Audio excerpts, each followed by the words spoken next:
ભગવદ્ ગીતાના 10મા અધ્યાયમાં ભગવાન શ્રી કૃષ્ણ અર્જુનને પોતાની વિભૂતિઓનું વર્ણન કહે છે. જે અધ્યાયનું નામ વિભૂતિ યોગ આપવામાં આવ્યું છે. ભગવાન કહે છે કે મારી ઉત્પત્તિ એટલે કે અવતાર ધારણ કરવાની અલૌકિક લીલાને નથી દેવતા જાણતા કે નથી તો મહર્ષિઓ જાણતા, કારણ કે તે સર્વનું આદિ કારણ હું જ છું. જગતમાં જે વિભૂતિયુક્ત એટલે કે ઐશ્વર્યયુક્ત, શોભાયુક્ત અને શક્તિયુક્ત પદાર્થ છે એને તું મારા તેજના અંશથી અભિવ્યક્ત થયેલ સમજ. ગીતાજીમાં ભગવાન સ્પષ્ટ કહે છે કે છંદોમાં ગાયત્રી હું છું, તથા મહિનાઓમાં માક્ષર મહિનો હું છું, તથા ઋતુઓમાં કુસુમાકર ઋતુ એટલે કે વસંત ઋતુ હું છું. ભગવાન શ્રી કૃષ્ણ બ્રહ્માંડના સર્વોત્તમ સ્વામી છે. આપણે માત્ર તેને દેવકીના પુત્ર તરીકે જ ઓળખીએ છીએ, એટલું જ એના માટે પૂરતું નથી.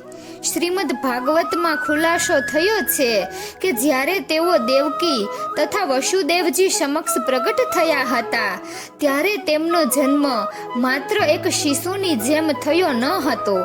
તેઓ પોતાના મૂળ રૂપમાં પ્રગટ થયા હતા અને પછી સામાન્ય બાળક રૂપે સ્વયં રૂપાંતર પામ્યા હતા.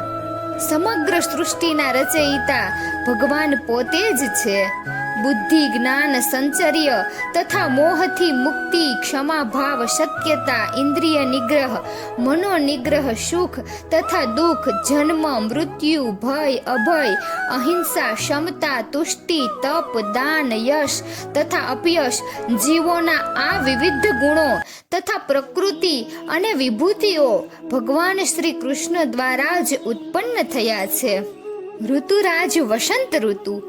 ભગવદ્ ગીતામાં વસંત ઋતુને કુસુમાકર ઋતુ તરીકે વર્ણવેલ છે.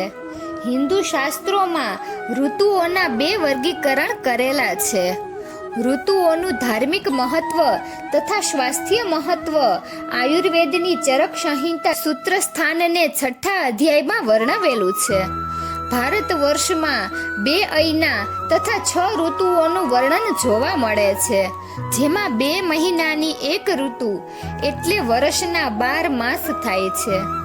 ઋતુઓ 6 છે: વર્ષા, શરદ, હેમંત, વસંત, ગ્રીષ્મ અને શિશિર. મહિના વિક્રમ સંવત પ્રમાણે કારતક, માક્ષર, પોષ, મહા, ફાગણ, ચૈત્ર, વૈશાખ અને જેઠ તથા અષાઢ, શ્રાવણ, ભાદરવો અને આસો. આપણે 3 ઋતુઓનો અનુભવ કરીએ છીએ: શિયાળો, ઉનાળો અને ચોમાસું. દોષોના રોગો પ્રમાણે કફ, પિત્ત અને વાયુના વિકાસ આ ઋતુમાં ક્રમશઃ અનુભવીએ છીએ. શિયાળાના અંતિમ તબક્કામાં વસંત ઋતુનો અનુભવ ઉજવીએ છીએ. માતા સરસ્વતીનો આ વસંત પંચમી દિવસ છે. આમાં માં સરસ્વતીનું પૂજન કરીએ છીએ. આને મદન પંચમી પણ કહીએ છીએ. શુભ કાર્યો માટે, વિદ્યાર્થી માટે આ સારો દિવસ ગણાય છે. વસંત ઋતુમાં કફ સૂર્યના કિરણોથી પીગળે છે. વસંતમાં કફ પ્રકોપે છે. વસંત ઋતુ શિયાળો ઉનાળો ની વચ્ચે આવે છે. વસંત ઋતુમાં વરસાદ વગર જ વૃક્ષો, લતાઓ વગેરે પત્રો પુષ્પોથી મુક્ત થઈ જાય છે. આ ઋતુમાં અધિક ગરમી કે અધિક ઠંડી હોતી નથી. આ આહલાદક ઋતુ છે. આ વસંત ઋતુને ભગવાને પોતાની વિભૂતિ માની છે. ઋતુના કુરુ માકરઃ.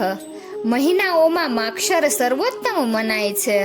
ભારતભરમાં આ માસમાં લોકો બહુ પ્રસન્ન હોય છે અને વિશ્વભરમાં વસંત ઋતુ સૌને પસંદ હોય છે, કારણ કે વસંત ઋતુમાં વાતાવરણ આહલાદક પ્રસન્ન હોય છે. વૃક્ષોમાં પુષ્પોની બહાર આવે છે. વસંતમાં શ્રી કૃષ્ણની લીલાઓ સંબંધે અનેક ઉત્સવોની પણ ઉજવણી થાય છે. સરસ્વતી માતાનું પૂજન થાય છે. આથી સર્વ ઋતુઓમાં તે ઋતુ સૌથી વધુ હર્ષોલ્લાસ પૂર્ણ ગણાય છે અને તેનું ભગવાન શ્રી કૃષ્ણ પ્રતિનિધિત્વ કરે છે. આ ઋતુની ગણના ભારતીય સંસ્કૃતિના મહાપર્વમાં થાય છે. વીણાવાદિની માં સરસ્વતીનો પ્રાદુર્ભાવ વસંત પંચમી આદિકાળમાં ભગવાન શ્રી વિષ્ણુએ બ્રહ્માજીને સૃષ્ટિ રચનાનો આરંભ કર્યો હતો. એક દિવસ બ્રહ્માજી પોતાની રચેલી સૃષ્ટિમાં જોયું તો ચારેય બાજુ હરિયાળી હરિયાળી નજર પડી. આ જોઈને બ્રહ્માજીના મનમાં સ્વર્ગનો આભાસ થવા લાગ્યો અને તેમણે તેમના પોતાના કમળમાંથી ચારે દિશાઓમાં જળ છાંટ્યું, જેની જ્યોતિમાંથી એક દેવી પ્રગટ થયા, જેના હાથોમાં વીણા અક્ષરમાળા હતી. શ્વેત વસ્ત્ર ધારણ કરેલી તે દેવીએ બ્રહ્માજીને પ્રણામ કર્યા અને બ્રહ્માજીએ તેને સરસ્વતી નામ આપ્યું અને કહ્યું કે મારા દ્વારા ઉત્પન્ન થયેલ આ સંસારમાં ધ્વનિ વિદ્યાને પ્રદાન કરો અને આની ખામોશીને દૂર કરો. બ્રહ્માજીના આદેશથી દેવી સરસ્વતીએ પોતાની વીણા દ્વારા મુદાર નાદ ઉત્પન્ન કર્યો, જેથી દરેક જીવજંતુઓ પ્રાણીઓ બોલવા લાગ્યા. પ્રકૃતિ પણ ખીલી ઉઠી, જેથી બુદ્ધિ વિદ્યાના રૂપમાં ફેલાવા લાગી.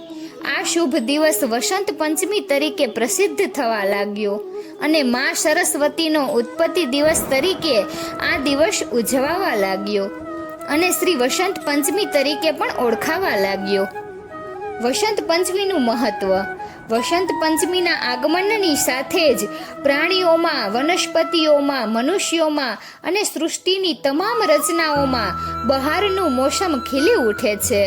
તમામમાં નવી ચેતના અને ઉર્જા સર્જાય છે. પ્રાચીન કાળથી જ્ઞાન અને કળાની દેવી માં શારદા સરસ્વતીને ગણવામાં આવે છે. જે લોકો વિદ્યા અને સંસ્કૃત તથા સંગીતને પ્રેમ કરે છે તેનો આ ઉમંગભર્યો તહેવાર ગણાય છે. જેમ સૈનિકો માટે શસ્ત્ર પૂજન માટે વિજયાદશમી ગણાય છે, શાસ્ત્રો તથા ગુરુ પાસેથી વિદ્યા પ્રાપ્ત કરવા માટે વ્યાસ પૂર્ણિમા એટલે કે ગુરુ પૂર્ણિમા છે, તેવું જ કલાકારો તથા સંગીત અને વિદ્યાના આરાધકો માટે વસંત પંચમીનું મહત્વ છે. કલાકારો માટે પણ આ તેની આરાધના કરવાનો દિવસ વસંત પંચમી છે. ભગવાન શ્રી કૃષ્ણએ માં સરસ્વતીને વરદાન આપ્યું હતું કે વસંત પંચમીના દિવસે તમારી પૂજા તથા અર્ચના કરવામાં આવશે. આથી આ દિવસે લોકો માં સરસ્વતીનું પૂજન, સ્મરણ, સ્તુતિ, ગાયન આદિ દ્વારા વસંત પંચમીની ઉજવણી કરે છે. વસંત પંચમીને શ્રી પંચમી પણ કહે છે. માં સરસ્વતીને બાગેશ્વરી, ભગવતી સરસ્વતી, શારદા, વીણાવાદિની તથા વાગ્દેવી વગેરે અનેક નામોથી ઓળખવામાં આવે છે. માં શારદા સ્વીકારો મુજ આરાધના, કર જોડીને કરું છું હું તુજને વંદના. તો મિત્રો, તમને મારો આ વિડીયો કેવો લાગ્યો જરૂરથી કમેન્ટ કરજો અને જો સારો લાગ્યો હોય તો વિડીયોને લાઈક અને શેર કરજો અને અમારી ચેનલને સબસ્ક્રાઈબ કરજો.